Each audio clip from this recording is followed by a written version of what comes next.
today's video, we're going over my favorite beginner exercises for knee pain. Wah, wah, boring.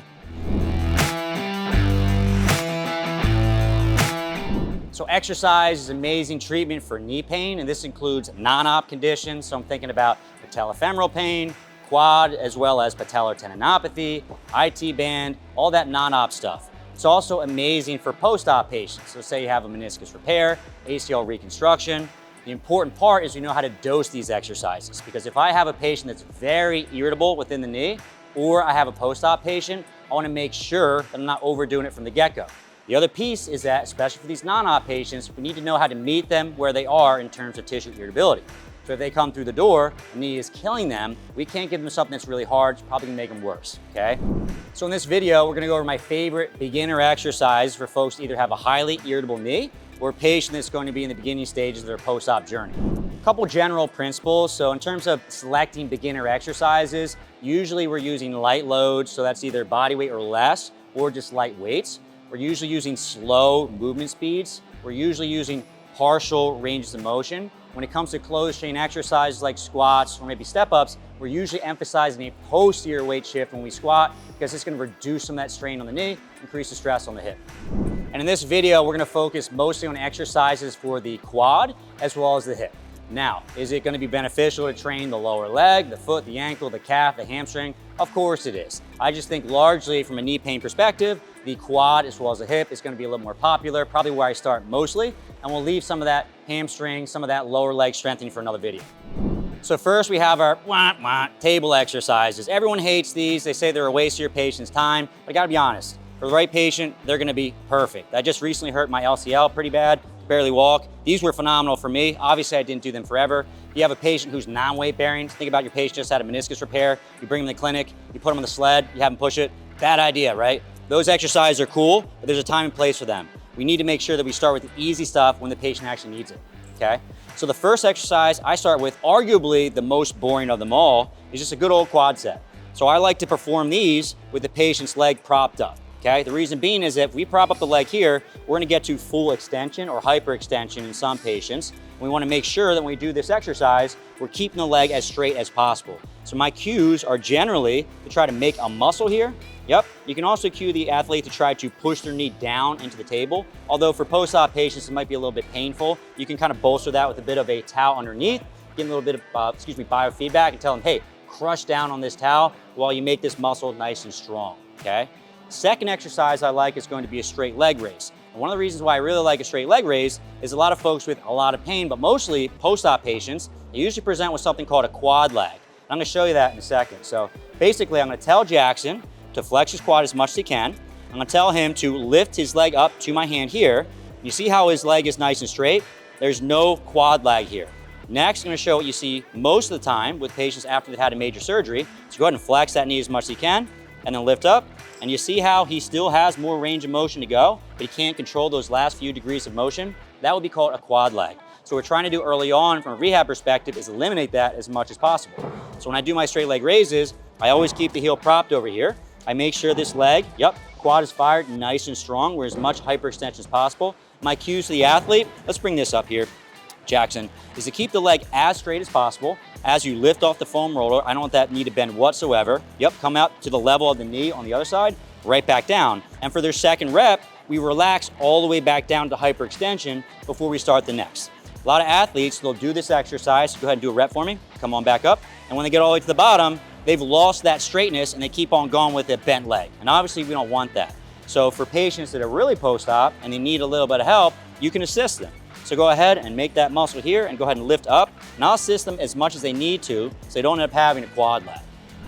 Next one we have is a good old long arc quad or knee extension. Now obviously if you want to make this more challenging, we just put an ankle weight on the patient's ankle here. Eventually you can move over to a knee extension machine if you haven't, right? But early on, maybe you're just starting with body weight. So first step is we take a towel, we place it underneath the Jackson's leg right here. And the cue I like to give is to crush down. So Jackson's actively pushing down into this towel as he extends his knee as much as possible. At the very top, I just want Jackson to focus on flexing this as hard as he can. You can often just give him the cue by tapping, make this harder, right? Obviously you can use things like biofeedback, so on and so forth. We'll get into that in another video. So next we have a supine long arc quad, and let me show you the exercise first before we talk about why I like it. So Jackson's laying on his back. He's gonna use a towel so he doesn't have to reach forward to grab the back of his knee. And from here, he's just gonna go ahead and extend the knee here. So essentially we're doing a long arc quad lying on your back. Now if your athlete is particularly stiff, kind of like Jackson, give him a little slack here and go ahead and kick from this angle. Good, and relax. And the reason why I like this is twofold. So A, if you have a post-op ACL reconstruction, usually those last few degrees, last 30 degrees of knee extension, a little more stressful on the graft. First 4 weeks after someone has had surgery, you wanna be a little bit careful not to stress that. A open chain long arc quad at the end of a table is most stressful at the last 30 or so degrees, just because as you extend, the moment arm grows. So the hardest part of the movement is full knee extension, exactly where we put the most strain on the graft.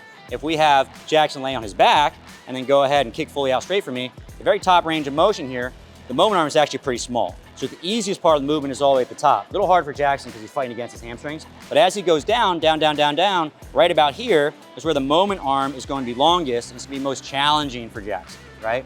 The other piece is that this might be a little bit safer for the ACL, but it's also a little bit harder on the quad in a stretched position.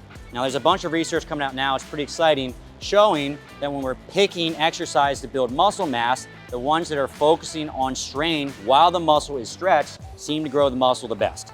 So the hardest part of the movement is when the muscle is a little bit more stretched. So because this might be a little bit better for building muscle mass, which obviously we need for a lot of patients after they have knee pain or some sort of knee surgery, as well as it potentially being a little bit safer for folks that have ACL reconstruction, I actually favor this exercise a little bit more than a standard long arc quad. Next, I'm a big fan of Isometrics as early stage rehab for knee pain. Why is this? Well, the obvious is going to be for tendon-based pain. So tendons store and release elastic energy. So think about jumping. I'm really loading up my Achilles tendon, my patellar tendon. If I put some strain through the tendon, but I don't move, or I move slowly, that's a little less stress on the tendon. Think about an isometric, there's no movement. So largely when we do an isometric, we're still straining the tendon. We're not putting that much stress through it, and they're oftentimes going to be tolerated really well.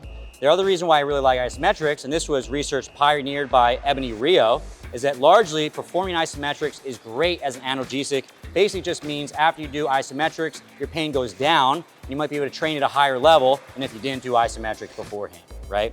The first and easiest place that I like to start isometrics is against a wall. So essentially what we're gonna have is Jackson take his feet out just a little bit and sink down to a point that feels tolerable for you. Now, if someone's really irritable, they're not gonna be able to go down too far. So just go down where it feels good for your athlete. And from here, what I want you to do is slide down and then push back into the wall isometrically. So what he's doing is pushing back with his legs, driving with his legs, trying to kick his feet forward, make sure you don't have a slick wall or a slick floor, otherwise you're gonna end up with some trouble. And I'm gonna have him push at about a 7 out of 10 intensity. Why 7 out of 10? Again, a lot of this is coming from Ebony Rio. She was using electrodes to quantify how much electroactivity was going through the quad. We can't do that in the clinic. So essentially we're trying to replicate that by saying push it about a 7 out of 10. And largely I like to prescribe sets of around 45 seconds or so. 5 sets, because that's again what was in Ebony Rio's paper. But oftentimes I'm mixing and matching with some Isotonics, other exercises. Doesn't have to be 5 sets of 45 seconds. Now I find this exercise pretty hilarious because it kind of looks like Jackson is doing nothing. So this is a good time to shame your patients and say, hey, make yourself useful. I want you to go to Fitness Pain Free and just hit the like button on every single, keep on going, scroll down, hit that one, hit that like button. Very good, Help this man out for the love of God.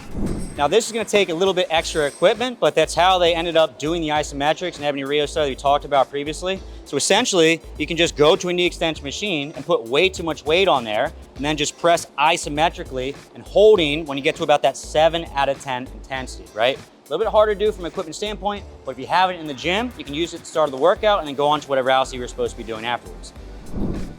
Another really easy option, especially in a PT clinic, is just to get a belt and put it around the legs of your table, have your patient sit down, and you can drive isometrically from this standpoint.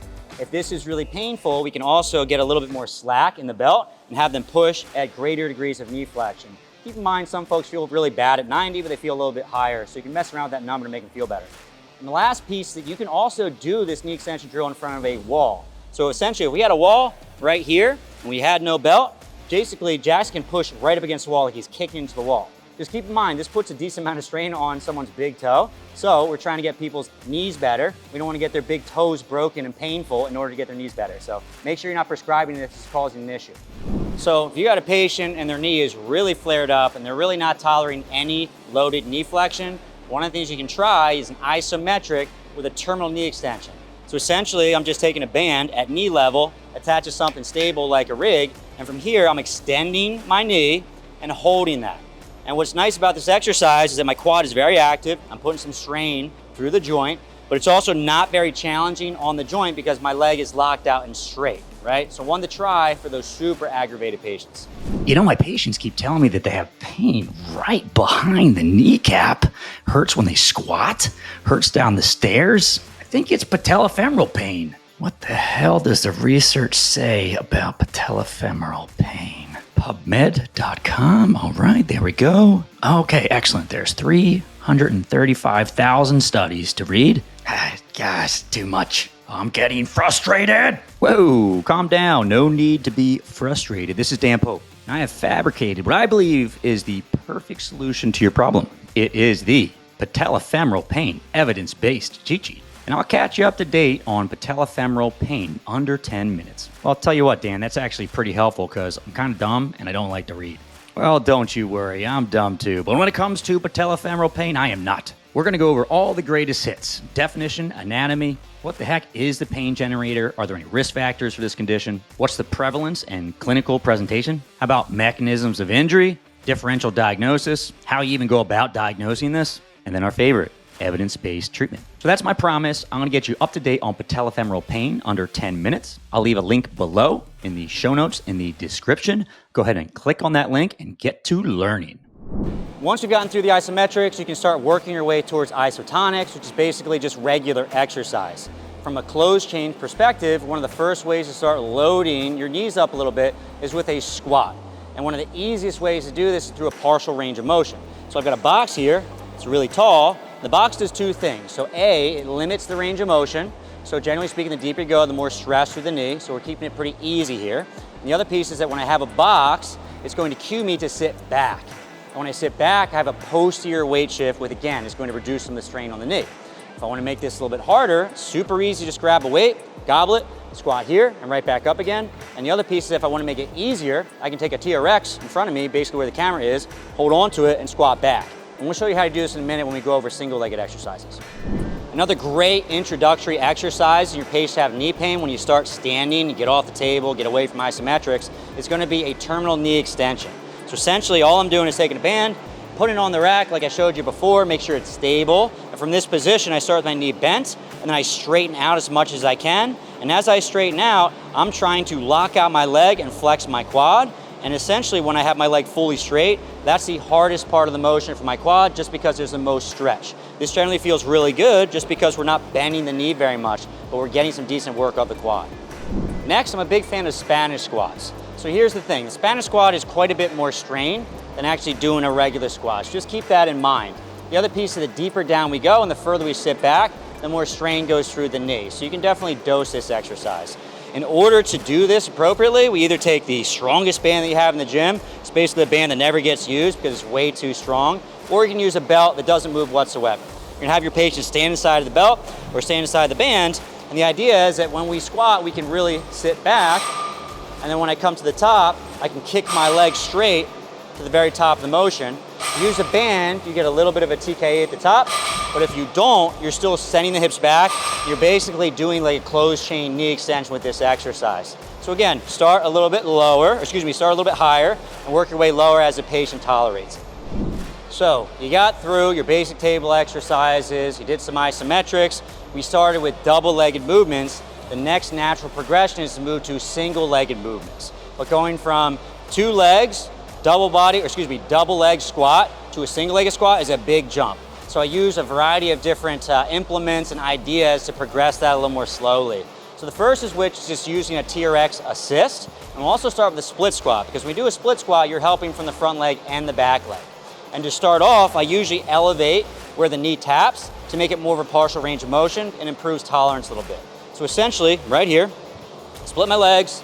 I help as much as I need to with my arms. Descend down slowly, tap, and then press right back up again, right? We can do the same exact thing with a step up. And with the step up, we can make it easier or harder by the height of the stair. right? So if I start really low, easy. As I start to go up, a little bit more challenging. So essentially, same idea. Take my foot, plant it squarely on the box, help as much as I need to with my arms, stand all the way up, come back down slowly, using my upper body to assist. I also love single-legged squats. Like I said, they can be pretty challenging in comparison to double-legged squats. So the way I like to introduce this is A, sitting back to a bench that's elevated a decent amount, plus a couple AirX pads because it's pretty dang hard. The other thing I like to do when I'm doing a single-legged squat is to assist with a kickstand. So largely I've got most of my weight on my left side leg here, and I've got somewhere between 20 and 40% of my weight on this leg assisting. So as I go down, most of the work is being done by this side leg. You can also see that I'm assisting over here. And over the course of time, as you get stronger, obviously you can push less and less, and you can use more and more of the stand side leg. Single-legged deadlifts are awesome exercise for both the hip and the knee. They're a little bit more hip dominant, a little less knee dominant. So really nice to introduce as one of those opening single-legged exercises for patients that have a lot of knee pain as opposed to like a single-legged squat, right? In order to perform this, we balance on one leg, and from here I'm gonna kick my trail leg back while I reach my chest forward, just like so, right? If I wanna make this a little bit easier, I can use a kickstand. So I take my backside leg, and if you watch from this side, my toe is actually pretty close to my heel, and I tell people this is more for balance, okay? But they're gonna kick through this leg a little bit and support yourself some. So I use a little bit of support from this leg, and I essentially perform the same exact motion. This is called a kickstand single-legged deadlift. If I want to advance this, pretty dang easy. All I do is grab onto a weight, coming down towards the floor, just like so. I do find that in the early stages of rehab for most folks, and I'm not talking about non-op patients, I'm not talking about operative patients, I'm talking more for non-op patients. Usually they can tolerate single-legged deadlifts, even loaded, right away. So you don't have to wait on these if your patient feels really good doing them. And a really good adjunct to regular strength training, regular exercise in the gym that I like to use for patients where their knees are killing them is blood flow restriction training.